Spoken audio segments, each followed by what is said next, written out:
In September, the incomes of Kamal, Amal and Vimal are in the ratio 8:6:5. तो हमें income का ratio दिया हुआ है और हमें लास्ट में जो वैल्यू कैलकुलेट करनी है वो परसेंटेज वैल्यू कैलकुलेट करनी है। हम इनकी एब्सोल्यूट वैल्यूज को अज्यूम कर लेते हैं। तो we have Kamal, we have Amal and we have Vimal. इनकी वैल्यूज को हम ले लेते हैं 80, 60 and 50, right. Now the question says the rent a house together and Kamal pays 15%। तो रेंट की वैल्यू हमें कैलकुलेट करनी है। कमल ने अपनी इनकम का 15% रेंट दिया, 10% की वैल्यू होती है 8, 5% विल बी 4, ऐड कर दीजिए, दिस बिकम्स 12। नाउ 12% रेंट दिया है अमल ने, 12% अगर कैलकुलेट करेंगे तो दिस विल बी 6 + 1.2 यानी 7.2। एंड विमल ने पे किया 18%, 18 × 5 is 90, 900 divide by 100, so that will be 9।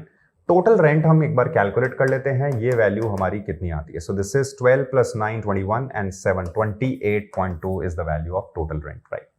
Now the question says rent same रहेगा लेकिन अक्टूबर में इनकी इनकम इंक्रीज हो रही है, तो नई इनकम की वैल्यू निकालते हैं। 10% का इंक्रीमेंट हो गया कमल में, दिस बिकम्स 88। 12% का इंक्रीमेंट इसमें करवाएंगे, तो 12% की वैल्यू सीधे सीधे हमने निकाली थी, बस इसमें ऐड कर दीजिए, दिस बिकम्स 67.2। एंड 15% जो है इसमें निकाल करके ऐड कर देंगे, तो 10% बनता है 5% बनता है 2.5 यानी 7.5 ऐड करना है, दिस बिकम्स 57.5। नई इनकम की वैल्यू जो है वो हम एक बार कैलकुलेट कर लेंगे। So this becomes 60 and 50 110, 110 and 80 190, 198, 198 plus 14, so 14 and 6, okay, so this is 212.7।